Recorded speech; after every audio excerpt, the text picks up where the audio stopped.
as we've approached the end of Werewolf Week. Yes, I'm still a werewolf. This time, whatever happened yesterday has locked me in this werewolf state. I've reached out to a few specialists, and I was given just this weird advice of beware the moon and stay on the road. So we'll be doing that after I cover the Neca Ultimate Kessler Werewolf.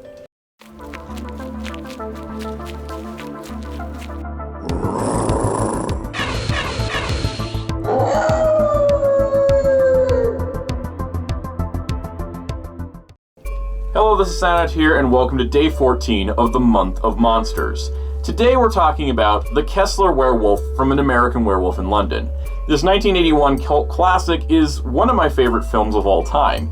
It's just such a captivating, weird horror-comedy mixture that provides some of the most gruesome horror with some of the funniest comedy. It's really kind of interesting, and I'm kind of surprised it even came together. But in terms of an actual movie, the interesting part about it was not just the way it was portrayed, but of course the special effects work by Mr. Rick Baker. He did such a great job designing a very unique werewolf. He sought out to make something different than Universal's Wolfman, and he created a four-legged monstrosity. This is absolutely one of the most terrifying werewolf designs, and in fact, I'm really happy it got an action figure because I really love it. And in terms of the actual film's story, this is, of course, another tragic werewolf tale.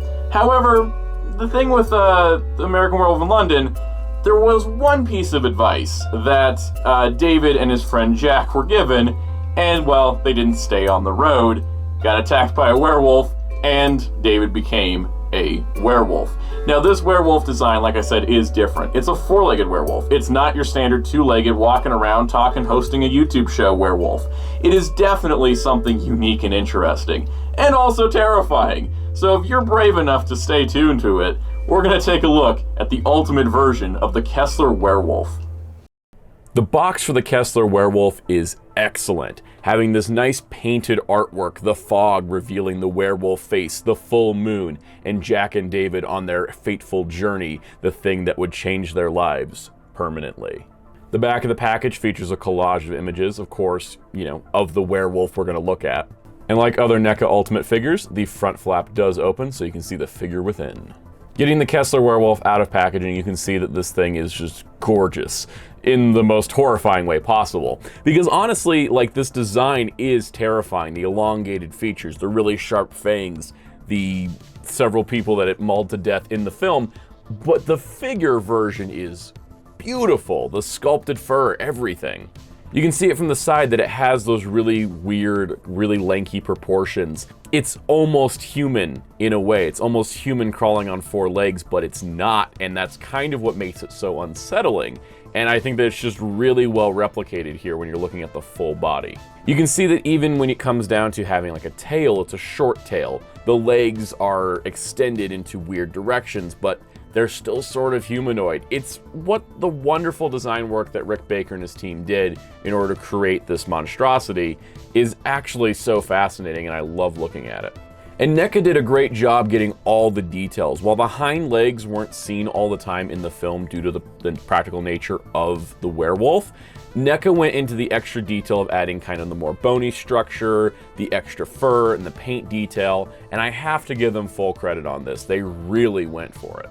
You can see down to the front paws where there's the fur as it gradually descends, where you have the skin part and the nails up through the fur of the actual leg. This is just an insane, incredibly detailed, figure that I can't get over how good it looks, because this is an incredible detail work that you wouldn't be able to see in the film itself, and yet here it is replicated.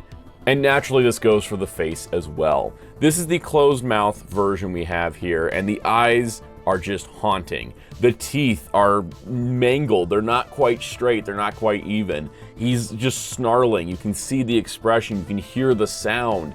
It just really captures the werewolf from this movie so well. It's amazing. Just looking at this from any angle, legitimately, you look at this figure from any angle and it looks great. And that's what's really impressive. I love that from the side angle, you can see some of the shorter teeth in the back, in addition to the fangs overlapping that extended snout. And naturally, all this detail comes with a great range of articulation. This head is really impressive. Ball jointed, hinged, moves all around. Shoulders move out. They go 360 all the way around. He's got that sort of elbow bend. He's got that elbow pivot, that wrist bend, that wrist pivot. It's really impressive how many joints are in the legs. The torso moves back and forth. It's actually on a pretty deep ball joint, which is really, really nice. The hips move back, they move out, they rotate slightly. In addition to that, his knee bends. He also has a knee rotation, and then the other knee bends, and then the other knee rotates, and then it goes down to the ankle, which pivots forward and back. Naturally, he has a second head with the open mouth. I'm glad this wasn't an articulated jaw situation. This looked much better. The painted blood is a nice choice. It's like he freshly ate something, and it's just gnarly. Like looking at the fangs, the tongue detail, just the blood dripping off of all of it.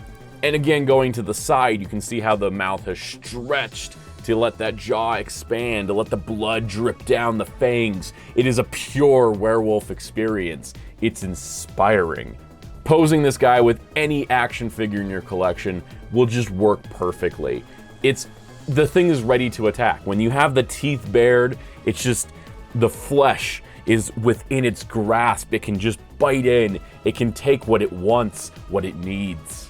Naturally, Neca has produced both the Wolfman and the Kessler Werewolf from American Werewolf in London, and actually having them side by side is really, really cool. You have the two different styles of werewolves going on here, and you have what really was Rick Baker's point in creating this werewolf design, is he didn't want to be Universal's 1941 Wolfman. And looking at them, you can tell that they have similar ideas of like man turned into wolf, but the Kessler Werewolf goes all the way on the wolf side, whereas the Wolfman stays more on the man side.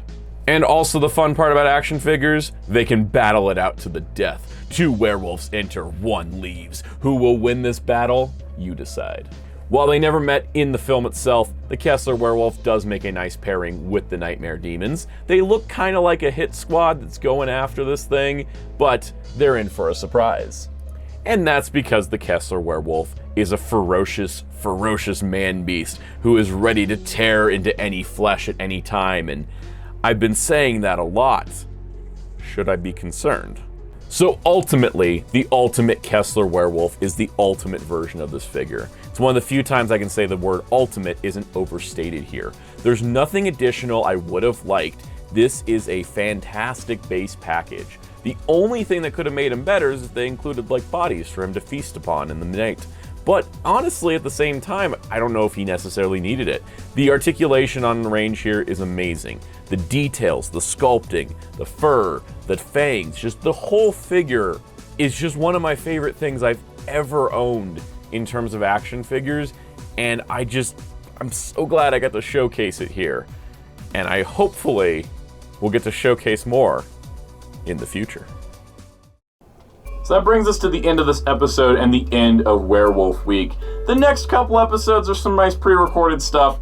In the meantime, I'm going to try to get this werewolf curse reversed. I was told to beware the moon, stay on the road, so I figure if I just start walking down a road, nothing bad will happen and this will all go away.